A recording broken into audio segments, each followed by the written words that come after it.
Good morning दोस्तों। नाम करतार परमार, फिरोजपुर से मैं बिलोंग करता हूँ। आज मोगा में एक ज़बरदस्त रिजल्ट के साथ आपके सामने पेश हुआ हूँ।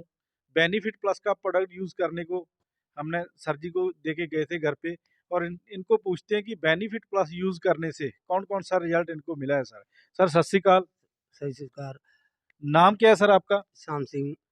कहाँ के रहने वाले हो सर आप? मोगा। मोगा में पिछले कहाँ से आप बिलोंग करते हो सर? ये तले के मतलब ब्लॉग करते साड़ी कुड़ी सी तो वो तो टीवी सी। ओके। टीबी की प्रॉब्लम थी तो आपने बेनिफिट प्लस खाने को कितना टाइम उनको यूज़ करवाया सर? ये हो गए मेरे ख्याल 5-6 महीने से। 5-6 महीने आपने यूज़ करवाया। अब रिपोर्ट क्या आई है उनकी? रिपोर्ट बढ़िया आई है, सब कुछ ठीक है, बिल्कुल नेगेटिव हो चुका है सर। बिल्कुल हो गया। ओके, जो ये प्रोडक्ट हैं सर, ये आप सलाह दोगे कि ये प्रोडक्ट खाने चाहिए सर? हाँ जी, खाने चाहिए। तो दोस्तों ये था बेनिफिट प्लस का बहुत ज़बरदस्त रिजल्ट।